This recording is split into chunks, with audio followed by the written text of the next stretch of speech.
नमस्कार दोस्तों, कैसे हैं आप सब लोग। आशा करती हूँ आप सब लोग ठीक होंगे, मस्त होंगे, ज़बरदस्त होंगे और अपनी अपनी तैयारी अच्छे से कर रहे होंगे। मैं वंदना वर्मा आप सभी का स्वागत करती हूँ। तो ये जो हमारी क्लास हिंदी की क्लास है और सभी एग्ज़ाम्स के लिए बहुत ही ज़्यादा महत्वपूर्ण है। क्यों महत्वपूर्ण है? क्योंकि सारे एग्ज़ाम में हिंदी ज़रूर पूछी जाती है और किसी में हिंदी 10 नंबर की पूछी जाएगी तो किसी में 15 नंबर की, किसी में भाई 2 4 6 नंबर की पूछी जाएगी, मतलब सभी में पूछी जाती है हिंदी। तो इसीलिए हमारी ये जो क्लास है सभी के लिए बहुत ही महत्वपूर्ण है। और जो हमारा समीक्षा अधिकारी आर ओ का एग्ज़ाम होने वाला है, अभी फॉर्म फिल हो रहा है, मतलब कि भरा जा रहा है, जो कि हमारा 9 तारीख, जो 9 नवंबर है, ये लास्ट डेट है। अगर आप लोग नहीं भरे हैं फॉर्म को तो प्लीज़ भर दीजिए, क्योंकि 9 तारीख हमारी लास्ट डेट है। ठीक है, तो अब हम ये बात कर लें कि हमारी जो टॉपिक है इस टाइम कौन सी चल रही है। तो अनेक शब्दों के लिए एक शब्द चल रही है और आज हमारी क्लास 5वीं क्लास है। इससे पहले हमने अनेक शब्दों के लिए एक शब्द की 4 क्लासें कंप्लीट कर ली हैं। अब हमने इतनी 4 4 5 5 6 6 क्लासेस क्यों की हैं? इसलिए भाई, क्योंकि जो आर ओ के एग्ज़ाम इसमें 10 10 नंबर के आएंगे एक टॉपिक से। तो अब 10 नंबर के आएंगे तो 2 3 क्लास में तो हम उतना नहीं कवर कर पाएंगे ना। तो इसीलिए हमारी जो क्लास है 5 6 7 जितनी भी हमें जितना भी कंटेंट ऐसा मिल रहा है कि हाँ ये हमारे एग्ज़ाम में आ सकता है या किसी न किसी एग्ज़ाम में पूछा जा चुका है, तो वो सारी चीज़ें मैं इसमें शामिल कर रही हूँ। तो ये हमारी 5वीं क्लास है और अभी हमारी एक या दो क्लास और आएगी। इसके बाद में हम अगली टॉपिक अपना शुरू करेंगे। ठीक है, तो अगर चैनल पर पहली बार आए हैं तो चैनल को सब्सक्राइब कर लीजिए और एक कमेंट भी कर दीजिएगा। पर पहले वीडियो देख लीजिएगा, अगर वीडियो पसंद आएगी तो कमेंट कर दीजिएगा। अगर कुछ ऐसा हो कि हाँ ऐसा नहीं ऐसा होना चाहिए, कुछ बदलाव करना चाहिए, तो आप बता सकते हो हमें कमेंट करके कि ये चीज़ें थोड़ी सी अलग होनी चाहिए। ठीक है, तो और शेयर भी कर दीजिएगा भाई, लाइक तो करेंगे ही, तो पसंद आएगी तो कर दीजिएगा, कोई बात नहीं। चलिए शुरू करते हैं।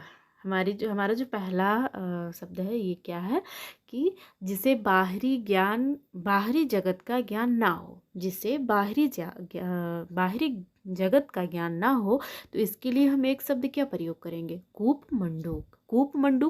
मंडूक क्या है भाई? तो कूप का मतलब होता है कुआं और मंडूक का होता है मेंढक।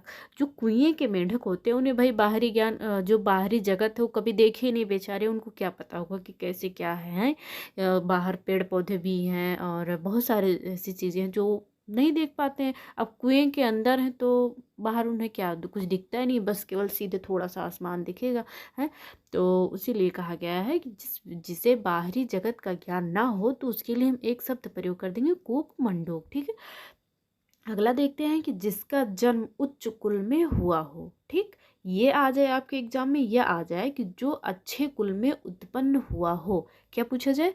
पूछ लिया जाए कि जिसका जन्म उच्च कुल में हुआ हो या जो अच्छे कुल में उत्पन्न हुआ हो। उसके लिए जब हम एक शब्द का प्रयोग करेंगे तो कुलीन और अभिजात, ये दोनों ही कर सकते हैं। अगर आपके ऑप्शन में कुलीन ना देकर अभिजात दिया गया है तो आप राइट आंसर मार सकते हैं उसको। ठीक है, चलिए आगे देखते हैं।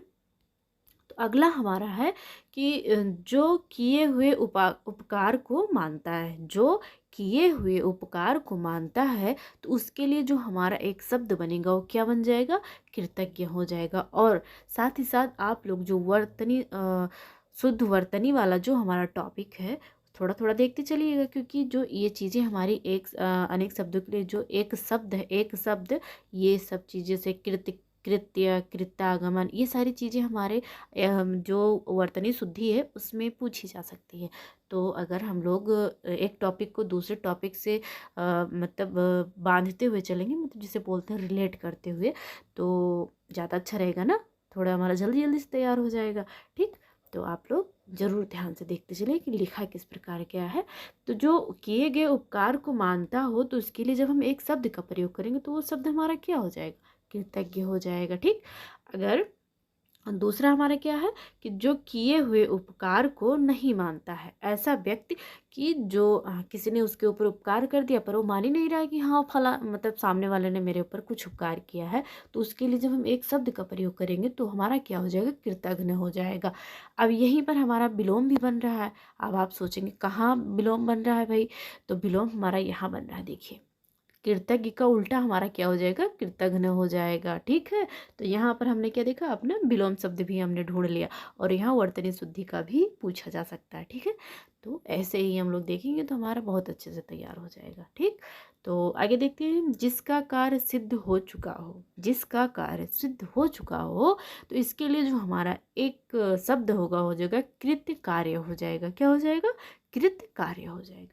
अगला है कार्य संपन्न होने पर जो अत्यंत प्रसन्न हो, कार्य संपन्न होने पर जो अत्यंत प्रसन्न हो, तो इसके लिए जो हम एक शब्द प्रयोग करेंगे वो हमारा क्या होगा, कृत कृत्य हो जाएगा, कृत कृत्य हो जाएगा, जो कि हमारे वर्तनी शुद्धि में, शुद्धि वर्तनी में आ सकता है। ठीक है, आगे देखते हैं, जो सब शास्त्र पढ़ चुका हो, जो सब शास्त्र पढ़ चुका हो, तो इसके लिए जो हम एक शब्द प्रयोग करेंगे वो हमारा क्या होगा, कृतागत, कृतागम हो जाएगा। क्या हो जाएगा, कृतागम हो जाएगा। अगला देखते हैं, करने योग्य व ना करने योग्य कर्म, करने योग्य व ना करने योग्य कर्म, इसके लिए हम एक शब्द क्या प्रयोग करेंगे, कृत्या कृत्य हो जाएगा, कृत्या कृत्य हो जाएगा। ठीक है, आगे देखते हैं, कांटों से भरा हुआ, कांटों से भरा हुआ, जैसे कहते नहीं, ये जो अभी जिस रास्ते से हम आए हैं ना, एकदम कांटों से भरा हुआ था, इतना कठिन था भाई, कांटों से भरा हुआ। तो इसके लिए जो हमारा एक शब्द बनेगा वो हो जाएगा कंटका कीर्ण हो जाएगा। क्या हो जाएगा, कंटका कीर्ण हो जाएगा। ठीक है, जिसके सिर पर बाल ना उगे, जिसके सिर पर बाल ना उगे उसको क्या कहते हैं, सलवाट कहते हैं। क्या बोलते हैं उसको, सलवाट बोलते हैं। जिसके सिर पर बाल ना उगे उसके लिए जब हम एक शब्द प्रयोग करेंगे तो क्या हो जाएगा, सिलवाट हो जाएगा। ठीक, आगे बढ़ते हैं, तो अगला हमारा है कि जिसके घर बार ना हो, जिसके घर बार ना हो, हमारा है जिसके घर बार ना हो, जिसके घर बार ना हो, तो इसके लिए हम एक शब्द क्या प्रयोग करेंगे, खाना बदोश।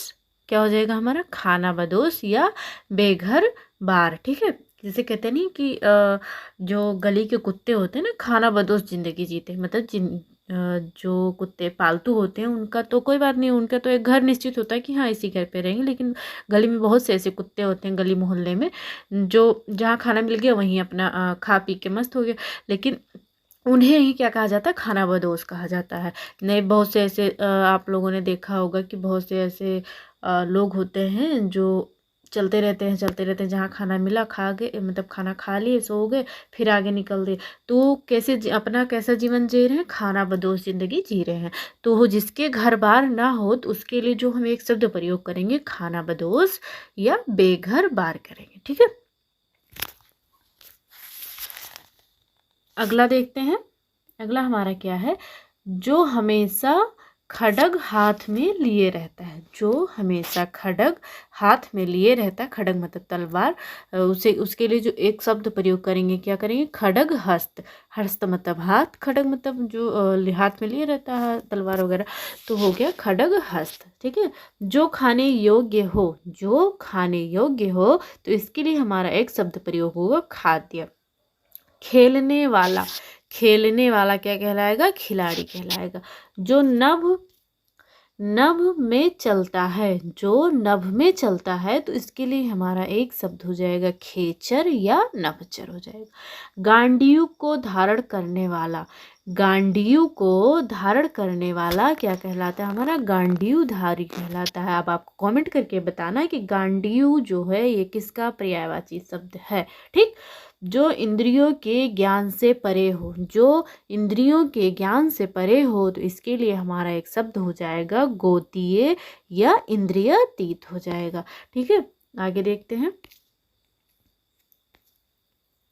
अगला हमारा है गिरह बसाकर रहने वाला, गिरह बसाकर रहने वाला, तो इसके लिए एक शब्द हो जाएगा, गृहस्थ हो जाएगा। हाथी के समान मंद गति से चलने वाली स्त्री, हाथी के समान मंद गति से चलने वाली स्त्री गजगामिनी कहलाएगी, गजगामिनी कहलाएगी। गगन को चूमने वाला, गगन को चूमने वाला, जैसे कहते नहीं, अरे हम वहाँ गए थे विदेश में ना, गगन चुम्बी इमारतें बनी हुई थी, मतलब इमारतें इस प्रकार बनी हुई थी, इतनी ऊंची ऊंची कि ऐसा लग रहा था कि वो आसमान को, गगन को छू रही हूँ। तो उसके लिए जो हम एक शब्द प्रयोग करेंगे हो जाएगा गगन चुंबी।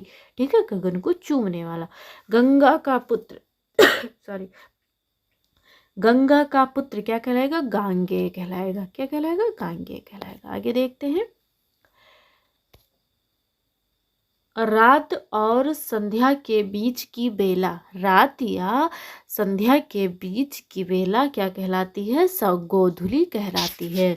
रात और संध्या के बीच की बेला गोधूली कहलाती है। कभी कभी ये भी पूछ लिया जाता है कि जब गाय जो होती हैं, जब चारा चरकर जब बाहर, मतलब जब चारा चरकर वापस आते हैं घर, तो उनके आने का जो समय होता है, मतलब उनके आने का जो समय होता है उसे क्या कहते हैं? तो गोधूली कहते हैं। ग्राम में रहने वाला अथवा ग्राम से संबद्ध, ग्राम में रहने वाला अथवा ग्राम से संबंध क्या कहलाएगा? ग्रामीण कहलाएगा। वह काव्य ग्रंथ जिसमें गाने योग्य गीत हो, वह काव्य ग्रंथ जिसमें गाने योग्य गीत हो। तो इसके लिए जो एक शब्द हम प्रयोग करेंगे गीत काव्य हो जाएगा। वह रूपक जिसमें गद्य कम और पद्य अधिक हो, वह रूपक जिसमें गद्य कम और पद्य अधिक हो, तो उसे हम क्या कहेंगे? गीत रूपक कहेंगे। गद्य मतलब कहानियाँ जिसमें होती हैं, ठीक है, वो हमारे गद्य के अंतर्गत आएंगी। और पद्य जिसमें छंद, चौपाई, अलंग, ये सारी चीज़ें होती हैं वो हमारे पद्य में आएंगे। तो जो छंद, चौपाई, दोहा ये सब होता है, इन्हें हम गाकर ही तो सबको बताते सुनाते हैं, उसका अर्थ बताते हैं। तो हमारा इसीलिए गीत रूपक हो जाएगा। जिसके अंग प्रत्यंग गल गए हों, जिसके अंग प्रत्यंग गल गए हों, उसके लिए एक शब्द होगा गलितांग हो जाएगा। पंजाबी भाषा की लिपि, पंजाबी भाषा की जो लिपि है वो क्या है? तो गुरुमुखी है। जो गाने योग्य हो, जो गाने योग्य हो, उसके लिए एक शब्द हो जाएगा हमारा गेय हो जाएगा। क्या हो जाएगा? गेय हो जाएगा। आगे देखते हैं। गुरु की हत्या करने वाला मनुष्य, गुरु की हत्या करने वाला मनुष्य क्या कहलाएगा? गुरुघ्न कहलाएगा। गुरुघ्न कहलाएगा। जो गुरु की हत्या करने वाला मनुष्य, उसके लिए एक शब्द हम क्या प्रयोग करेंगे? गुरुघ्न का शब्द प्रयोग करेंगे। स्वयं गुरु बनकर दूसरों से अपनी पूजा करवाना, स्वयं गुरु बनकर दूसरों से अपनी पूजा करवाना गुरुड़म कहलाता है, गुरुड़म कहलाता है। बादल के समान श्याम मतलब सांवला, बादल के समान श्याम, इसके लिए जब हम एक शब्द प्रयोग करेंगे तो हमारा हो जाएगा घनश्याम। ठीक। घास खोद कर जीवन निर्वाह करने वाला, घास खोद कर जीवन निर्वाह करने वाला घसियारा। ठीक। जिसके सिर पर चंद्रकला हो, ये आ जाए या पूछ लिया जाए कि जिसके सिर पर चंद्रमा हो किसे बोलते हैं? किसके सिर पर चंद्रमा होती है? तो किसके? शंकर भगवान जी के। तो शंकर भगवान जी का जो पर्यायवाची है क्या? चंद्रशेखर, चंद्रचूड़। ठीक है, शेखर मतलब सिर, चंद्र मतलब चंद्रमा, तो जिसके सिर पर चंद्रमा वो चंद्रशेखर कहलाएगा। तो ये हमारे किसके पर्यायवाची है? शंकर भगवान जी के पर्यायवाची हैं। तो उन्हीं के तो सर पर क्या रहता है? चंद्रमा रहता है। तो इनका क्या हो जाएगा? जो एक शब्द बनेगा चंद्रशेखर हो जाएगा। जिस पर चिन्ह लगाया गया हो, चिन्हित हो जाएगा। जो चर्चा का विषय हो, चर्चित। कहते नहीं इस समय जो चर्चा, आप बहुत चर्चित हैं, आपकी बातें हर तरफ चल रही हैं, तो वही हो जाएगा जो चर्चा का विषय हो, क्या कहलाएगा? हमारा चर्चित कहलाएगा। ठीक है, आगे देखते हैं। जिसकी चार भुजाएं हो, जिसकी चार भुजाएं हो, तो इसके लिए हम प्रयोग करेंगे चतुर्भुज। अब चतुर्भुज किसका पर्यायवाची शब्द है? तो चतुर्भुज जो है ये चतुर्भुज नहीं, चतुरानन। चतुर्भुज तो हम गणेश भगवान जी को भी बोलते हैं और विष्णु भगवान जी को भी चतुर्भुज बोल देते हैं। ठीक है, क्योंकि एक में गदा होता है, एक में चक्र होता है, और एक हाथ में उनका कमल लिए रहते हैं, एक हाथ से ऐसे करते हैं ना, आशीर्वाद वाला मुद्रा बनाए रहते हैं, वो होते। तो अगला देखते हैं। करने की इच्छा जिकीर्षा होती है। करने की इच्छा क्या कहलाएगी? जिकीर्षा कहलाएगी। चार राहों के मिलने का स्थान, चार राहों के मिलने का स्थान क्या कहलाता है? चौराहा कहलाता है। ठीक, आगे देखते हैं। जहाँ अनेक प्रकार के पशु पक्षी रखे जाते हैं। जहाँ अनेक प्रकार के पशु पक्षी रखे जाते हैं उसे क्या कहते हैं? चिड़ियाघर बोलते हैं। क्या बोलते हैं? चिड़ियाघर या चिड़िया खाना। ठीक है। चार वेदों को जानने वाला, चार वेदों को जानने वाला क्या कहलाता है? चतुर्वेदी कहलाता है।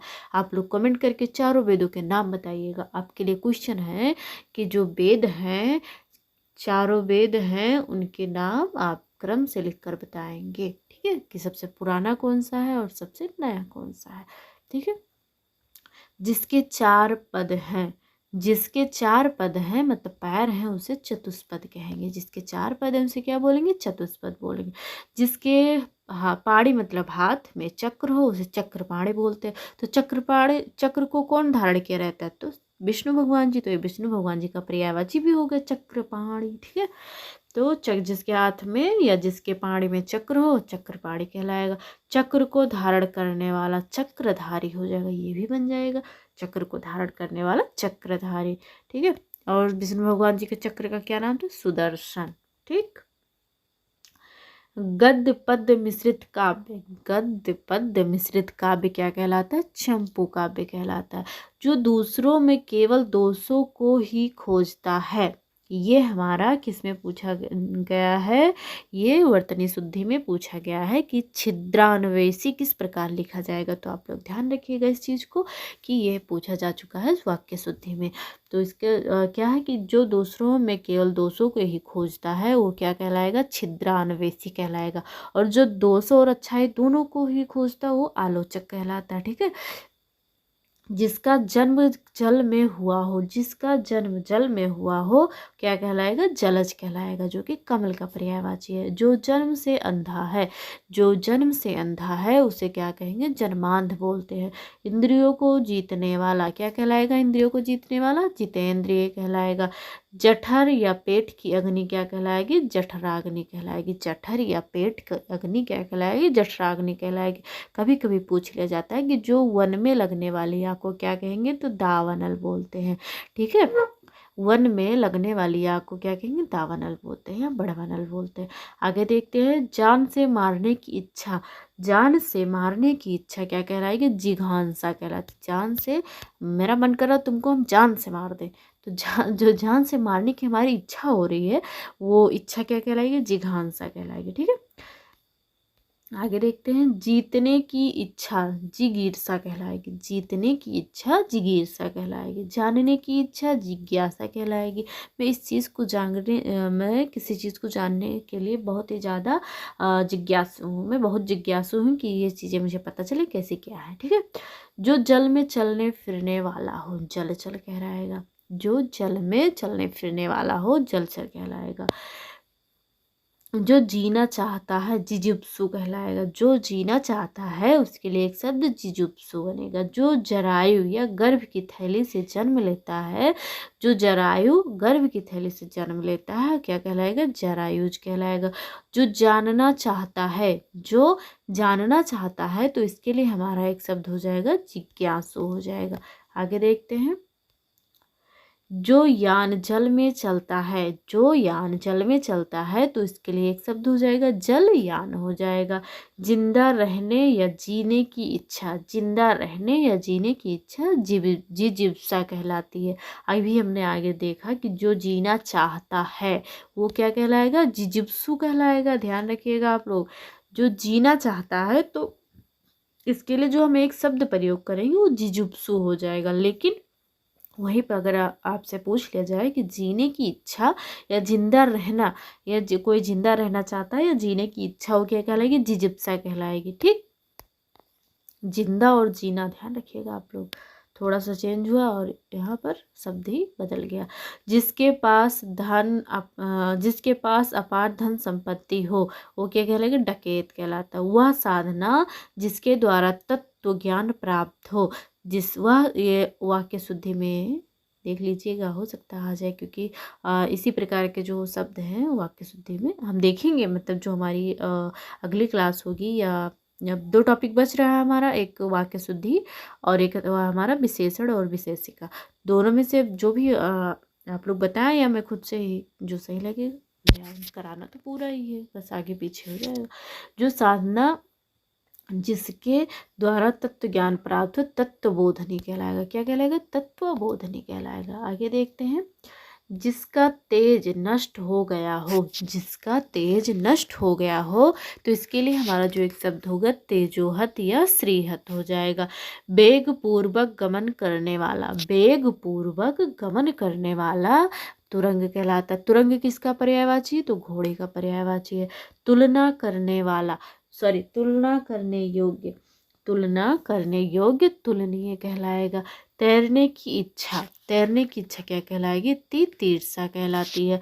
जो तर्क शास्त्र जानता हो, जो तर्क शास्त्र जानता हो, तो इसके लिए हमारा एक शब्द हो जाएगा तार्किक या तर्क शास्त्री। ठीक है, जो तर्क शास्त्र जानता हो उसके लिए एक शब्द हम क्या प्रयोग करेंगे? तार्किक भी प्रयोग कर सकते हैं और तर्क शास्त्री भी प्रयोग कर सकते हैं।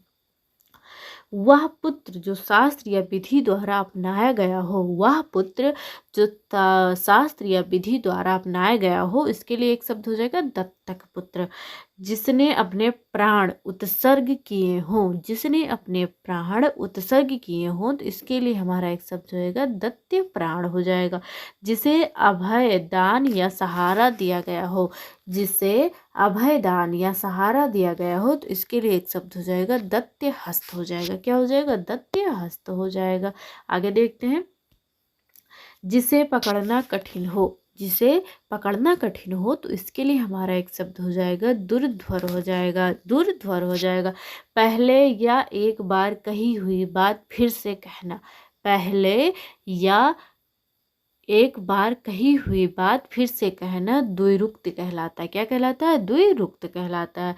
जिसे कठिनाई से जाना जा सके, जिसे कठिनाई से जाना जा सके, तो इसके लिए हमारा एक शब्द बनेगा दुर्ज्ञेय बन जाएगा। ठीक, जो देने योग्य है, जो देने योग्य है, तो इसके लिए हमारा एक शब्द क्या बन जाएगा? देय बन जाएगा। हिंदी की लिपि, हिंदी की लिपि देवनागरी। ठीक है, दावा या जंगल की अग्नि दावानल कहलाती है। जो कठिनाई से समझ में आता है या जो शीघ्र समझ में ना आए, तो इन दोनों के लिए ही, दोनों में से कोई भी आ जाए, तो इसके लिए जो हम एक शब्द प्रयोग करेंगे वो हमारा क्या हो जाएगा? दुर्बोध हो जाएगा। जो कठिनाई से समझ में आए, ये आपके क्वेश्चन में मतलब एग्जाम में आ जाए, या जो शीघ्र समझ में ना आए, दोनों में से कोई भी आ जाए, तो इसके लिए जो हम एक शब्द प्रयोग करेंगे दुर्बोध प्रयोग करेंगे। ठीक, आगे देखते हैं। वह मार्ग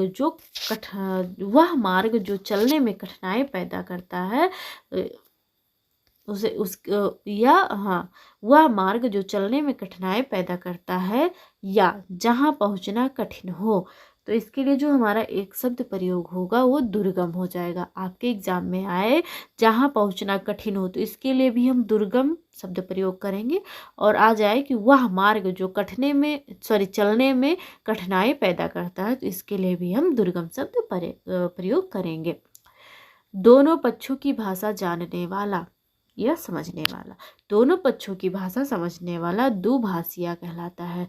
दीक्षा या शिक्षा की समाप्ति पर दिया जाने वाला उपदेश, दीक्षा या शिक्षा की समाप्ति पर दिया जाने वाला उपदेश क्या कहलाता है? दीक्षांत भाषण कहलाता है। क्या कहलाता है? दीक्षांत भाषण कहलाता है। आगे देखते हैं। पुत्री का पुत्र, पुत्री का पुत्र क्या कहलाता है? दोहित्र कहलाता है। पुत्री का पुत्र क्या कहलाएगा? दोहित्र कहलाता है। आगे देखते हैं। पुत्री का पुत्र दोहित्र कहलाता है। और पुत्री की पुत्री दोहित्री कहलाती है। अगर पुत्री का पुत्र है तो दोहित्र, अगर पुत्री की पुत्री है तो दोहित्री कहलाएगी। ठीक है। दिन के बाद दिन, तो इसके लिए जो हम एक शब्द प्रयोग करेंगे दिनानुदिन, दिनानुदिन हो जाएगा। दो पैरों या दो पदों वाला, ठीक है, तो द्विपद हो जाएगा। जिस स्त्री का भाग्य खराब हो, तो इसके लिए जो हम एक शब्द प्रयोग करेंगे वो दुर्भगा हो जाएगा। जिसका जन्म द्वीप में हुआ हो, जिसका जन्म द्वीप में हुआ हो, वह द्वैपायन हो जाएगा। देखने की इच्छा दिदृशा हो जाएगा। देखने की इच्छा क्या हो जाएगा? दिदृशा हो जाएगा। ठीक है। देने की इच्छा, तो देने की इच्छा इसके लिए जो हम एक शब्द प्रयोग करेंगे वो दित सा हो जाएगा। दूर तक देखने वाला, दूर तक देखने वाला दूरदर्शी कहलाता है। क्या कहलाएगा? दूरदर्शी कहलाएगा। दो वेदों को जानने वाला, दो वेदों को जानने वाला द्विवेदी कहलाएगा। जो चारों वेदों को जानता हो चतुर्वेदी, जो दो वेदों को जानता हो द्विवेदी। ठीक। जो दमन योग्य हो, जो दमन योग्य हो, तो इसके लिए एक शब्द प्रयोग करेंगे हम दमनीय। जिसको लांघना कठिन हो, जिसको लांघना कठिन हो वो दुर्लग्न हो जाएगा। जो देखने वाला है, जो देखने वाला है इसके लिए हो जाएगा हमारा दर्शक हो जाएगा। आगे देखते हैं।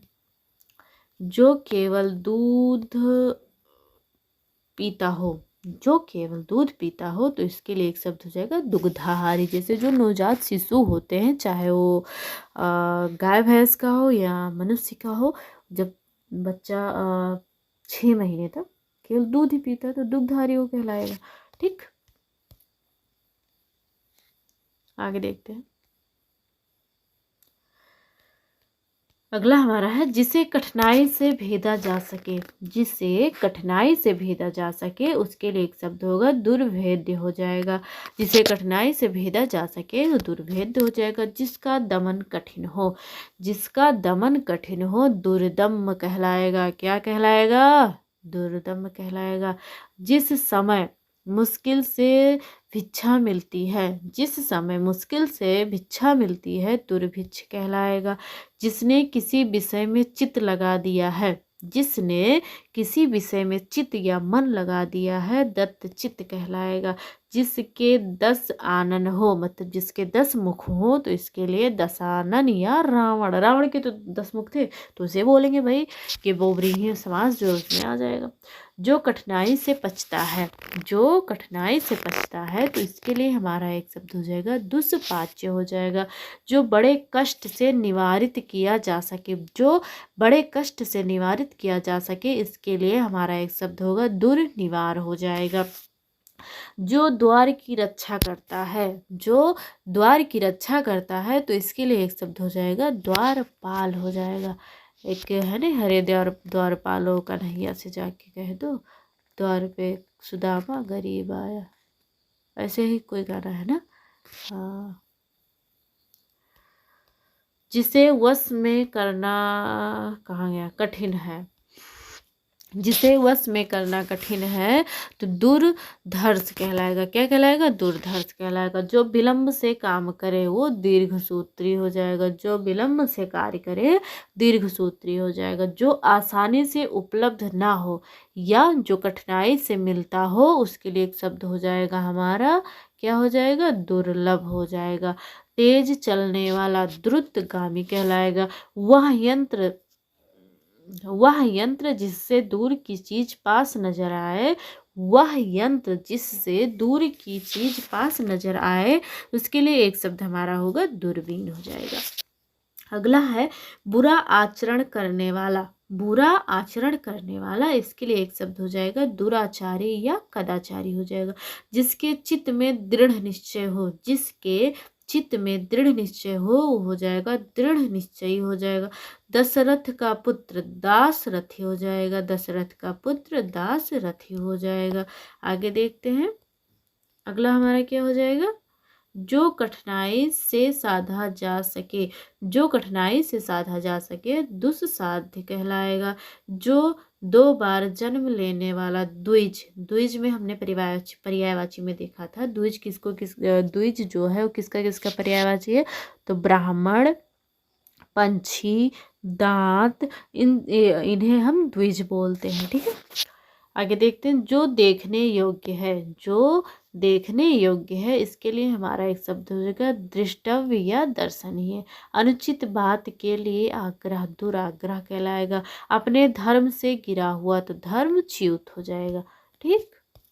तो आज की जो हमारी क्लास थी यहीं तक थी। आशा करती हूँ हमारी जो वीडियो हो आपको पसंद आई होगी। अगर वीडियो पसंद आई हो तो लाइक शेयर कमेंट जरूर करें, और चैनल पर पहली बार आए तो चैनल को सब्सक्राइब भी कर लीजिए। चलिए मिलते हैं अगले वीडियो में। आज के लिए धन्यवाद।